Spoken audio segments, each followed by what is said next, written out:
Bismillahirrahmanirrahim. Assalamualaikum warahmatullahi wabarakatuh. Saya Fajar Kurniawan, mahasiswa Prodi PAI STAI Burdulaton Duri.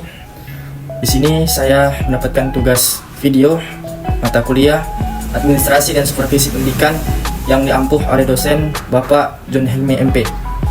Pada kesempatan kali ini saya akan share video tentang materi pengertian ruang lingkup dan fungsi pokok administrasi pendidikan. Baik, yang pertama, pengertian administrasi. Kata administrasi berasal dari bahasa Inggris atau bahasa Latin. Baik, pengertian administrasi. Kata administrasi berasal dari bahasa Latin, terdiri dari atas kata ad dan minister. Kata ad mempunyai arti yang sama dengan kata to dalam bahasa Inggris. Jadi, dapat diambil kesimpulan, kata administrasi itu dapat diartikan segala sesuatu kegiatan ataupun usaha untuk membantu, melayani, mengarahkan, ataupun mengatur. Mengatur yang seperti apa?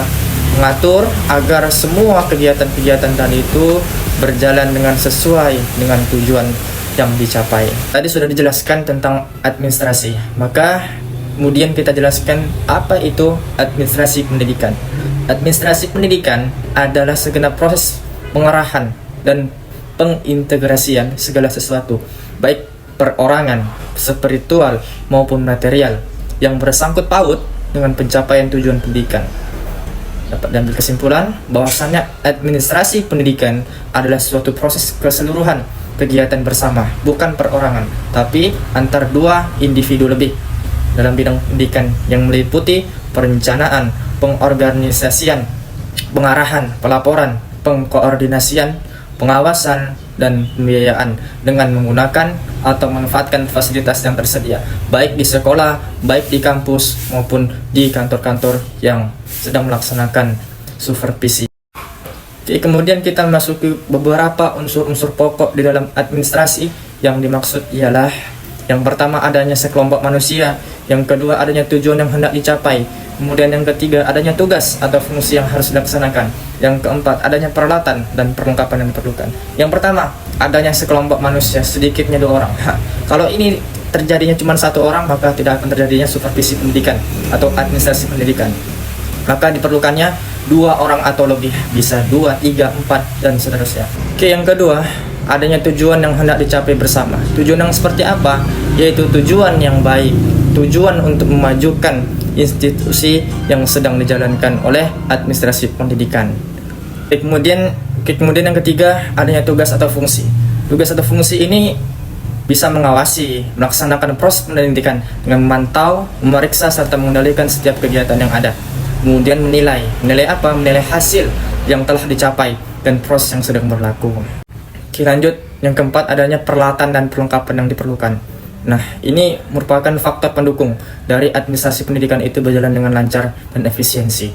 Maka diperlukannya peralatan atau perlengkapan yang memadai atau lengkap. Oke, kemudian lanjut, ruang lingkup administrasi pendidikan. Yang pertama, yang A, administrasi dan tata laksana sekolah. Hal ini meliputi yang pertama, organisasi dan struktur pegawai tata usaha. Ini bagian dari TU yang mengkoordinasikan kepada kepala sekolah tentang organisasi dan struktur yang ada. Kemudian yang kedua, otorisasi dan anggaran belanja keuangan sekolah. Nah, ini bendahara sekolah dan kepala sekolah yang memegang wewenang tersebut. Kemudian yang ketiga, masalah kepegawaian dan kesejahteraan personel sekolah.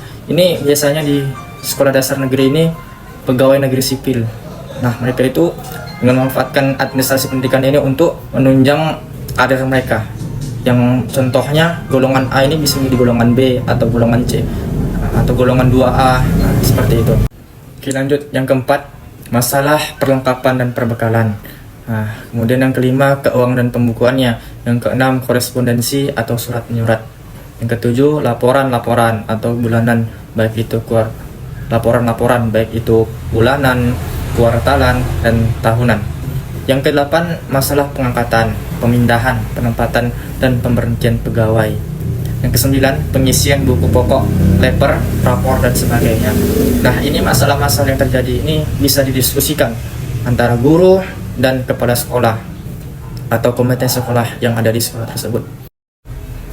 Kita lanjut kemudian yang B, administrasi personel guru dan pegawai sekolah. Nah, ini meliputi yang pertama pengangkatan dan penempatan tenaga guru. Nah, ini ketika guru honorer ingin naik ke pegawai negeri sipil atau P3K, maka harus siap ditempatkan atau diangkat, ditempatkan di daerah manapun. Contohnya tinggal di Bengkalis, maka ditempatkannya di pinggir, itu harus siap. Kemudian yang kedua, organisasi personel guru-guru. Nah, ini ada strukturnya. Kemudian yang paling atas itu ada komite, kemudian bawahnya ada kepala sekolah, kemudian ada wakil kepala sekolah kalau dibutuhkan, kemudian di bawahnya ada bendahara, kemudian ada staf-staf lainnya. Kemudian yang ketiga, masalah kepegawaian dan kesejahteraan guru. Nah, ini tugas pemerintah atau dinas pendidikan yang mengatur masalah tersebut. Oke, lanjut yang keenam, ada in-service training dan upgrading guru-guru. Nah, tujuan ini yaitu agar guru-guru itu tidak tertinggal dengan kemajuan teknologi yang ada sekarang ini. Contohnya sekarang ini sudah ada kurikulum merdeka atau kurikulum barunya kan. Sebelumnya kurikulum K13. Nah, untuk beranjak ke kurikulum merdeka itu diperlukan guru profesional atau guru yang ahli di bidangnya untuk menjelaskan hal-hal yang ada di kurikulum merdeka tersebut. Yang C, pengordinasian, yaitu aktivitas membawa orang-orang, material, pikiran-pikiran, teknik-teknik, dan tujuan-tujuan ke dalam hubungan yang harmonis dan produktif. Nah, ini yang diperlukan untuk mencapai suatu tujuan. Kemudian yang D, komunikasi. Nah, komunikasi ini sangat diperlukan dalam setiap organisasi atau kelompok agar tujuan atau proses mempengaruhi sikap dan perubahan atau perbuatan. Yang kemudian yang E, supervisi sebagai fungsi administrasi pendidikan, berarti aktivitas-aktivitas untuk menentukan kondisi-kondisi atau syarat-syarat esensial yang akan menjamin tercapainya tujuan pendidikan. Yang F, kepegawaian. Ini untuk menunjang karir pendidikan pada guru. Kemudian yang G, pembiayaan. Ini yang sangat diperlukan. Ya, orang kerja nggak mungkin nggak digaji. Ini sangat-sangat dibutuhkan untuk menunjang karir pendidikan pada guru. Oke, kemudian yang terakhir yaitu penilaian atau evaluasi. Ini penting nih. Nah, tanpa dievaluasi maka guru akan seenak-enaknya untuk mengajar. Maka dengan adanya administrasi pendidikan, maka akan ada evaluasi, akan ada perbaikan-perbaikan untuk menilai kinerja guru ke depannya. Oke, baik teman-teman, hanya itu yang dapat saya sampaikan. Lebih dan kurang saya mohon maaf. Ambil positifnya, ambil baiknya, ambil hikmahnya, ambil pembelajarannya, semoga berkah semuanya. Barakallahu fikum. Assalamualaikum warahmatullahi wabarakatuh.